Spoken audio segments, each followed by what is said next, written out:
Welcome to বঙ্গজয় বন্ধুরা। আজকে কিন্তু ইস্টবেঙ্গল সমর্থকদের জন্য দারুণ খবর কিন্তু বেরিয়ে আসছে।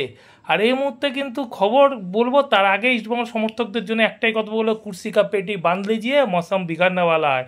হ্যাঁ বন্ধুরা, ইস্টবেঙ্গল কিন্তু আবার নতুন করে কথা শুরু করলো সার্বিয়ান ডিফেন্ডার ইভান মিলাতিনোভিচের সাথে। হ্যাঁ, যার সাথে নাকি কথাবার্তা একেবারে শেষ হয়ে গেছিল, পাওয়ার আশা শেষ হয়ে গেছিলো। ঠিক যেখান থেকে শেষ হয়েছিল সেখান থেকে আবার ইভানের সাথে কথা বলা শুরু হলো। এটা কিন্তু একটা ভালো খবর ইস্টবেঙ্গল সমর্থকদের কাছে যে ইভানের সাথে কিন্তু নতুন করে কথা শুরু হয়েছে এবং ইভান কিন্তু ইন্টারেস্ট দেখিয়েছে ইস্টবেঙ্গলে আসার ব্যাপারে।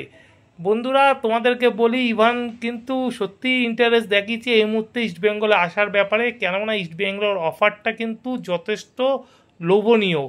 তো সেই কারণে কিন্তু ইস্টবেঙ্গলে আসতে চাইছে ইভান। ইভানের জন্য ইস্টবেঙ্গল ম্যানেজমেন্ট কিন্তু নতুন করে চুক্তিপত্র পাঠাতে পারে বলেও শোনা যাচ্ছে।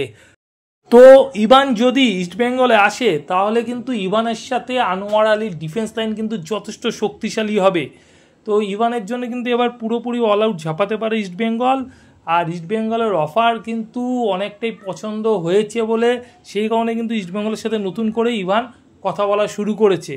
তো যাই হোক, দের আয় লেকিন দুরুস্তায় যদি ইস্টবেঙ্গলে ইভান আসে তাহলে কিন্তু ইস্টবেঙ্গলের ডিফেন্স লাইন এবারে রক সলিড হতে চলেছে।